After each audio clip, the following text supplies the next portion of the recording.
If you get an exam question or an assessment question that asks you either directly or indirectly about company structure or organizational structure, then you can use that question to go on to exploit what you know and to show what you know about organizational culture. Now, if I can give you some example of some of these questions, it could be as simple as, tell us about the company XYZ, or write an About Us page for a company website, or in a spoken assessment, tell us about the company that you're working in.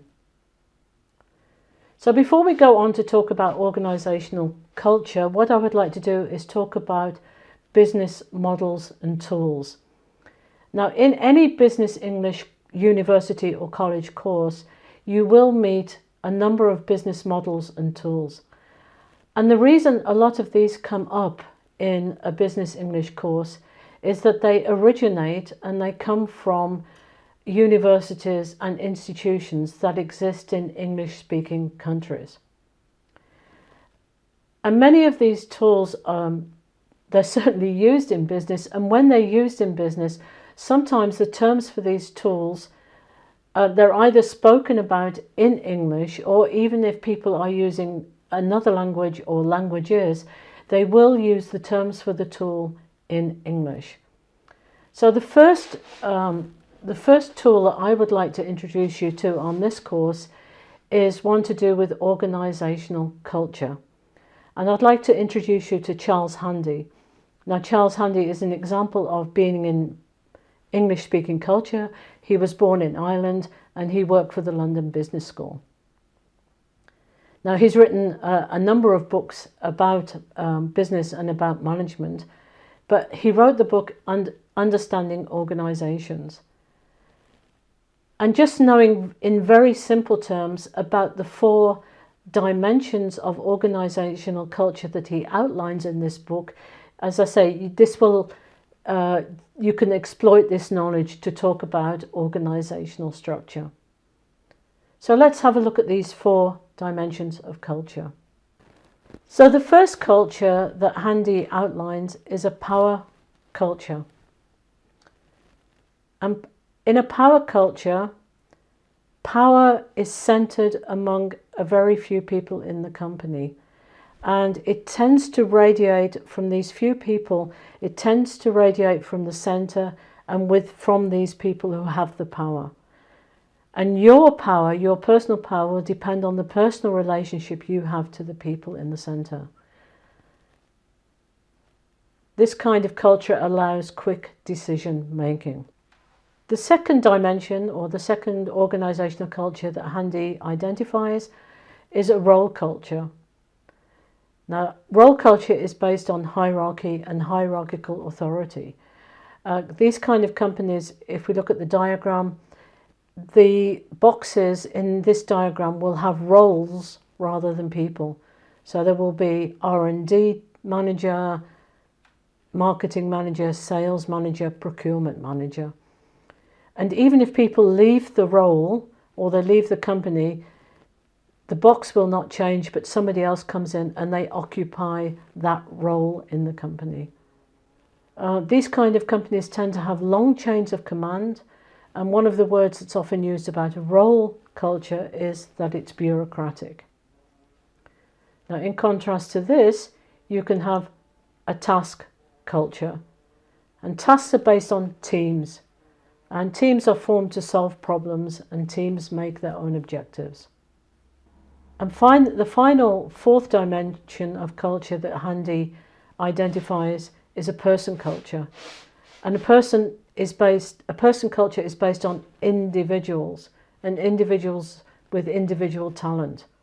The organisation exists so individuals can achieve their own purpose. Now, many commentators say it's very difficult to identify person cultures, and there aren't many person cultures around. I think maybe you could think about a legal organisation where there are a number of lawyers and they act as individuals. I think in some ways a university can also be a person culture.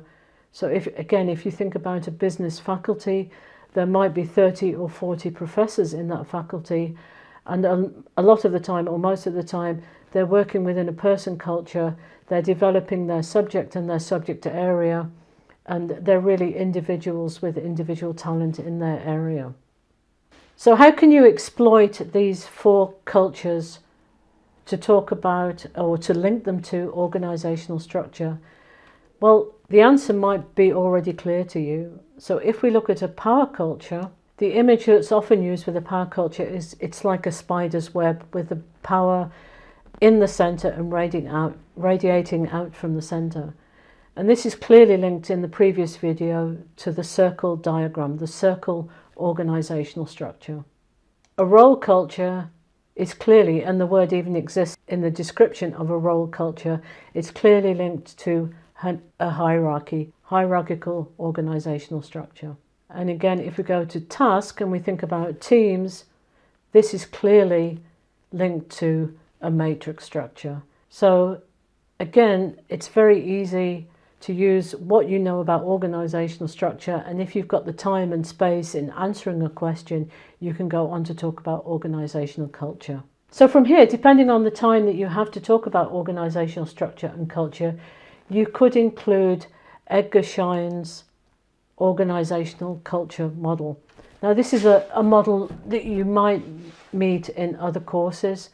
It's often used in courses about intercultural management, for example. And it has 3 levels with artifacts, values and assumptions. And Edgar Schein's model is often compared to an iceberg. So there are some things in the model that are very visible and they're on the surface, so artifacts.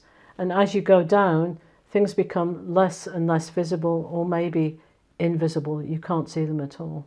So if we talk about artifacts, and you want to talk about this again in an exam question or an assessment question, these are the things that are easy to see in the company. They're very visible. And it's to do with organisational structure. So if you think about things like, or talk about things like the design of the buildings, maybe even the logo of the company, the dress code of a company, a very formal dress code will tell you something about the company, and a very informal, casual dress code will also tell you something about the company. If you're going for a job interview, what's the reception like? How is it decorated? What's the artwork like? How do people talk to each other? And how do they talk to you as an outsider? If you want to talk about values, then talk about what is important in the company in terms of rules, principles, strategies, goals, and philosophy. I'll repeat that: rules, principles, strategies, goals, and philosophies. And then we come down to the things that are really, they become less and less visible. Maybe they're invisible. Another word that's used about assumptions is unconscious. Now these are all the little routines and habits that exist in organizations. And when you're new in a company, somebody tells you about the routines and the habits, or you observe the behaviors and the routines and the habits, and you begin to learn that to be accepted or to work within this organizational culture, that you need to adopt these assumptions.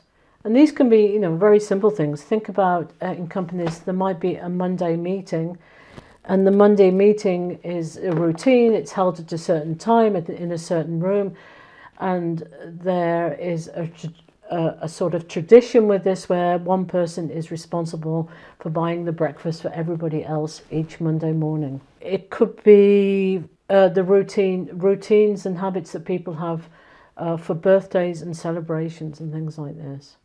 There's a certain way of doing things. It's the way that we behave around here. So that's it. If you get a question about a company, then you can build in, or you can talk about organizational structure.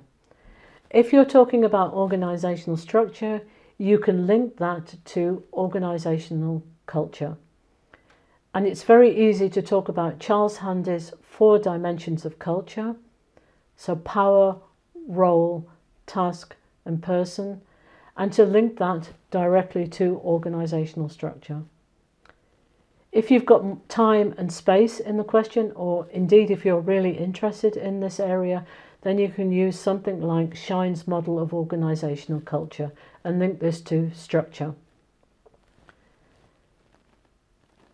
If you're really interested in this area and you want to read more about Charles Handy and Edgar Schein, there are plenty of links online and you can find many descriptions of their work. Or indeed, you can buy the book and read the books. This will only be really helpful and useful to you in your business English course.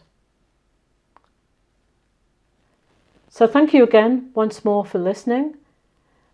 Please like, subscribe, hit the notification bell, and I'll see you in the next video.